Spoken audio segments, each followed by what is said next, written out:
Ok, voltamos aqui. Nós vamos falar agora sobre a geração dos computadores, né?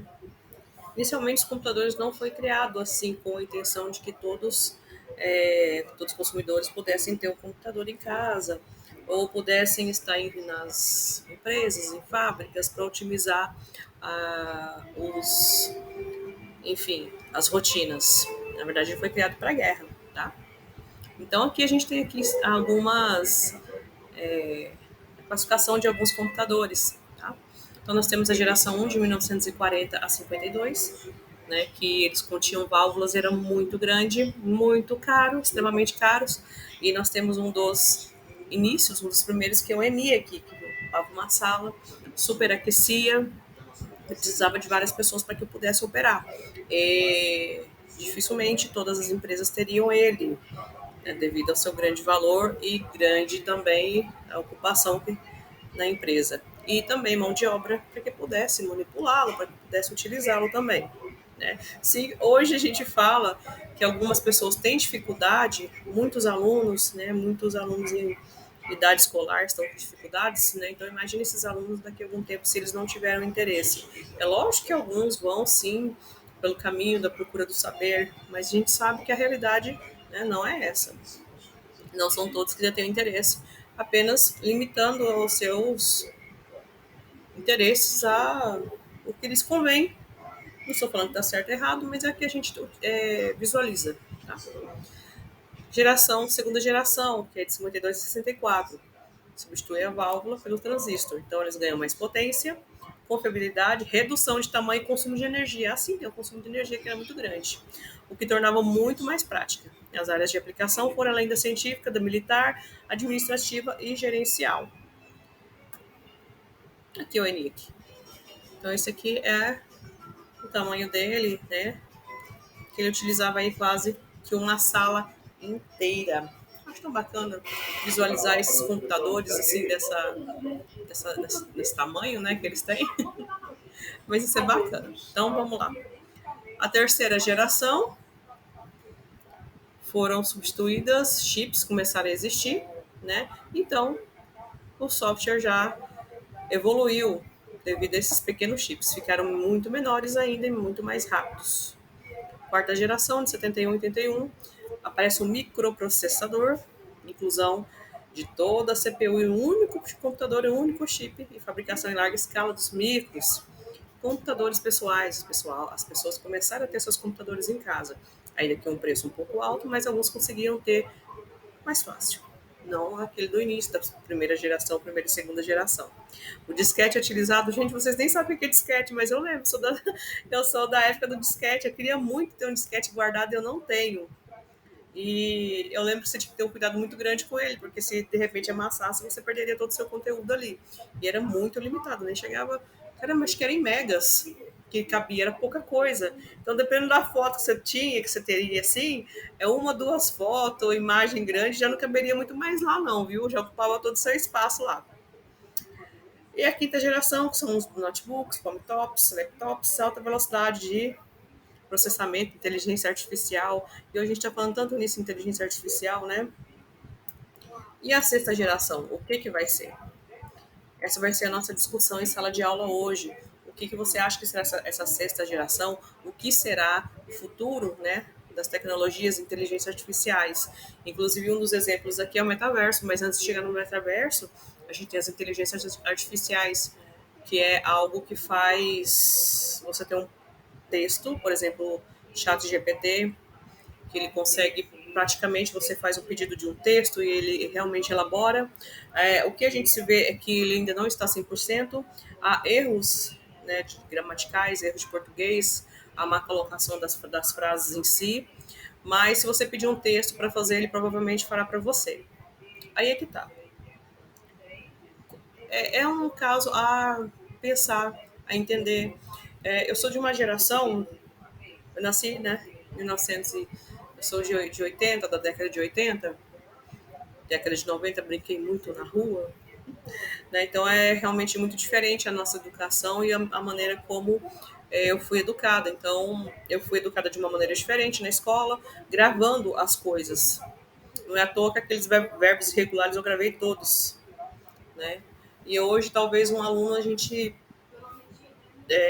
por favor, não estou generalizando, mas as pessoas, de repente, conversam têm uma educação, um entendimento de maneira diferente. Se você pede para uma inteligência artificial fazer um resumo para você, ele vai fazer um resumo, né? Então, de repente, se eu precisar de uma coisa ágil, só estou dando um exemplo, aí é a minha opinião pessoal. Você não precisa concordar comigo, tá? Então, se eu pedir um resumo, ele vai fazer, mas eu sei fazer um resumo.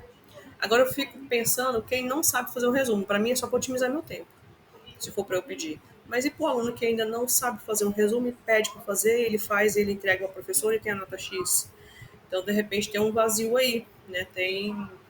É algo a pensar. Então, isso está muito em discussão ainda. Muitos falam que vão ocupar o lugar dos outros, outros falam que você tem que realmente estar ligado, entender essas novas tecnologias para que você possa utilizá-las a seu favor. Então, nós temos esses dois discursos. A questão é, está aí, nós estamos utilizando.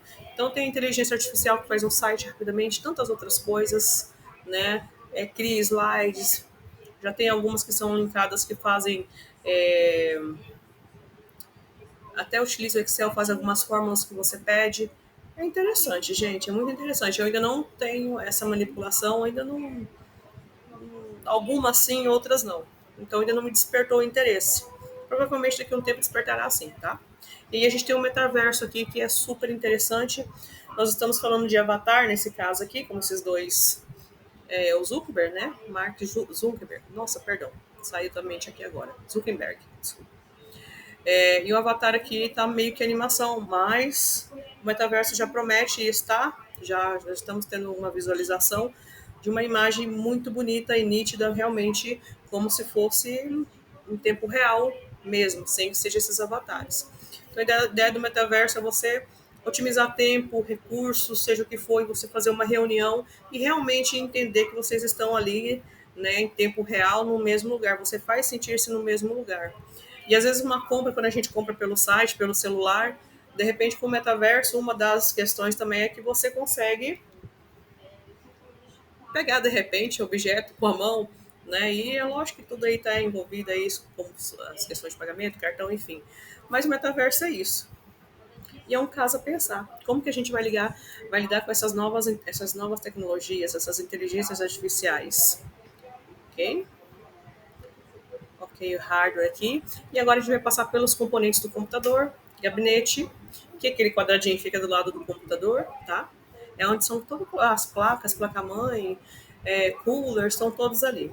A placa-mãe é um item importante, tem a função de permitir que o processador se comunique com todos os periféricos instalados. Periférico, gente, de entrada e saída, periférico, mouse, teclado, caixa de som, impressora, tá? Processador, que também é conhecido como CPU, Central de Processamento de Dados, e é um pequeno chip de silício, material, que cabe na palma da mão. Ok, é ele que processa ali, é ele que executa todos os programas faz os cálculos, né? Tudo ali através desse processador, que é o cérebro do computador. Memória, encarregada de armazenar e guardar as informações, os dados. Os textos que vocês digitam, que vocês salvam, fica aí na memória do computador. Periféricos aqui falados, ok. De entrada e saída, então digitando, mouse movimentando, periférico de entrada. De saída, aquilo que você consegue visualizar, monitor, né? Caixa de som. E aqui nós temos as impressoras, que agora a gente já tem as impressoras que tiram cópias, né? Que imprimem, e tantos outros aí. E que tinha algumas matriciais, que eram agulhas, que eram aquelas, quando viu o exame, bem clarinho, fininho, né? Então essa daí é a impressora matricial. Software, então aqui os sistemas operacionais, foi falado aqui para vocês.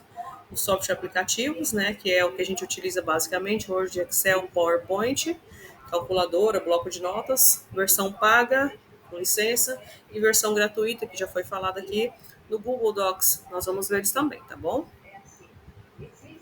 Opa.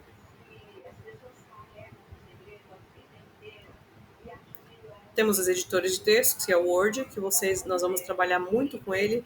Nele temos tabelas, poder colocar gráficos também, né? E vamos fazer formatação conforme as normas da BNT. Quando a gente vai apresentar um trabalho científico, existem essas normas. Então, tudo isso aqui a gente vai fazer, editores de imagens, CorelDRAW, Adobe Photoshop. Só que esses a gente não vai ver que é um tipo de programa mais avançado, de design. E o nosso aqui é informática básica, mas é interessante que a gente fale dele. As planilhas eletrônicas Excel, ou Google Planilhas, de apresentação PowerPoint ou Google Apresentações, navegadores da internet, eu utilizo o Mozilla, isso, não, Chrome, perdão. Então, tem internet, Chrome, Mozilla, tantos outros para que a gente possa utilizar. O Chrome para mim está sendo muito bacana, eu acho ele mais leve, mais tranquilo de navegar. Até porque eu não uso para baixar muito programas, eu uso o básico mesmo, eu não tenho essa necessidade. E aqui estamos a tela. Acho que esse aqui é o Windows 7, hein? Tem que mudar essa tela aqui dele. Então, aqui do Windows, tá? Então, aqui embaixo eu tenho barra de tarefas. Meus ícones de programas aqui, né? São esses aqui representados por esses desenhos. Lixeira que quando você exclui algum arquivo, vem aqui. Depois nós temos que excluir também para que o computador não carregue isso, não tem necessidade mesmo. Já fala lixeira é algo que você quer descartar. E cursor do mouse, que é esse que movimenta, que é a sua mão aqui, né? Que modifica aqui as coisas para você, leva de um lugar a outro, abre programas também. Ok. E aqui nós temos já um texto, tá? Não vou ler, mas é um texto para que já que a gente possa começar a formatar ele. Então, no decorrer da aula, a gente vai verificar quem já pode querer fazer alguma formatação ou algo assim.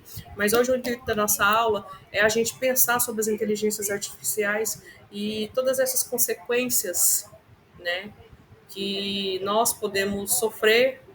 Será que é um inimigo ou será que é um aliado? Então, essa que vai ser a nossa discussão hoje, nossa aula. E hoje é só uma apresentação do curso de como eu vou ministrar essa aula.